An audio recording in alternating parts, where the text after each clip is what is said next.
Last Tuesday, the Washington Post hosted this live video chat with Josh Hawley. And it's like, really? Josh Hawley? A live video chat? I mean, this is the guy who did the fist bump, right? Or the, pumping his hand in the air about, yeah, we want to, go out there and take on, whatever. Right? Take the Capitol. Take it down. There is something fundamentally wrong, in my opinion, with the media treating Josh Hawley like everything is normal. Right? Not asking him, well, wait a minute, why did you do that? What's going on?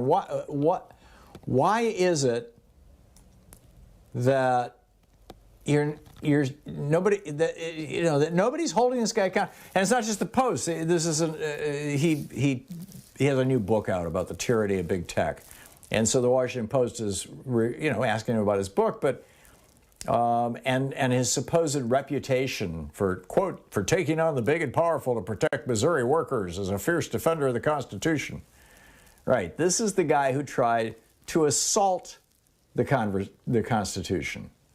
What am I missing here? Is there some piece of this that I'm just like too dense to get? I mean, on CBS This Morning last week, and by the way, the guy who wrote the piece about this is Jake Johnson of Our Common Dreams, and it's just a brilliant piece. CBS This Morning interviewed Rick Scott.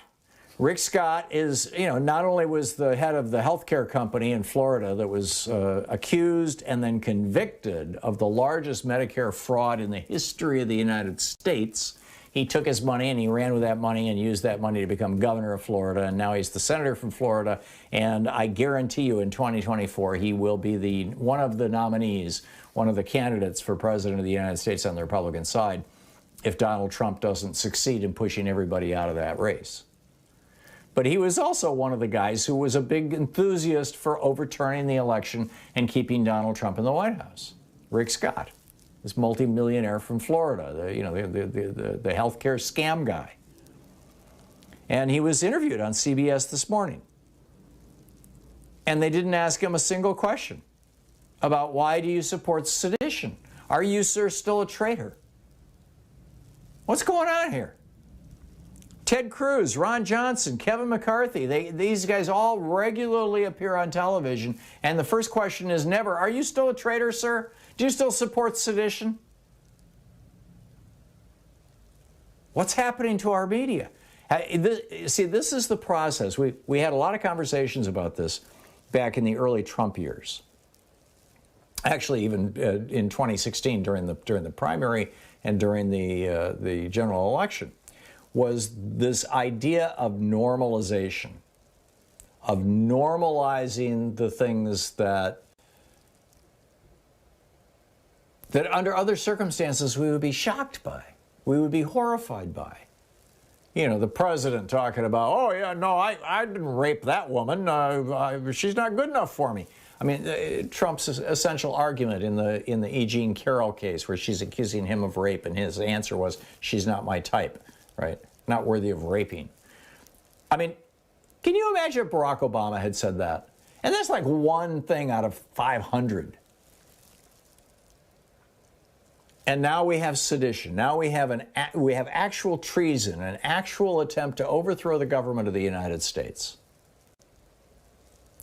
that was led in part by members of Congress, by Ted Cruz, by Josh Hawley, by Rick Scott, over in the House. And you have Kevin McCarthy, who's scared to death about having to testify. He is fighting a commission to study January 6th because he was the guy who was on the phone with Donald Trump begging him to call off his people, his brown shirts, or red shirts, or his red hats, I guess we should call them. He was Kevin McCarthy, the Republican leader of the Republicans in the House of Representatives, the House Minority Leader, on the phone on January 6th while the Capitol was under siege by 1,000 or more traitors who were trying to overthrow the United States. And by the way, the research is in. The vast majority of these people came from counties that saw the largest declines in white populations in the United States.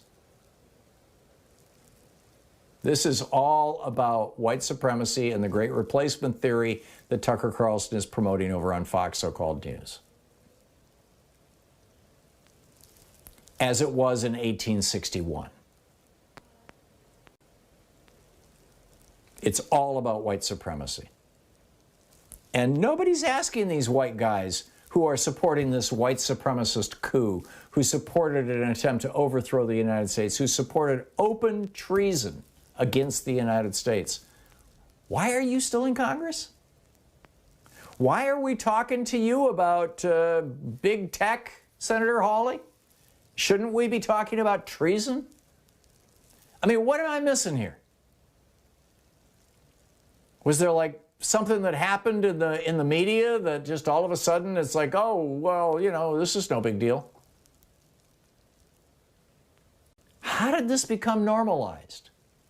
You know, I get it over on Fox News, right? They've got, you know, entire shows devoted to, and Donald Trump coming on going, oh, yeah, my people were the hugging and kissing the police, right? That's why 140 of them ended up in the hospital.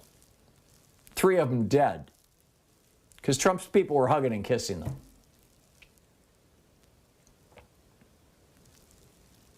But over on Fox News, it's like, oh, you know, it's not a big deal.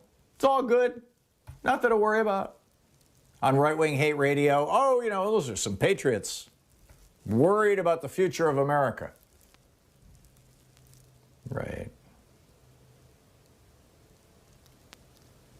These people need to stop looking at people of color and freaking out and saying, oh my God, here they come, and start looking at the billionaires who are manipulating them and robbing them blind, using their racial fears as a weapon against them, and they don't even realize it.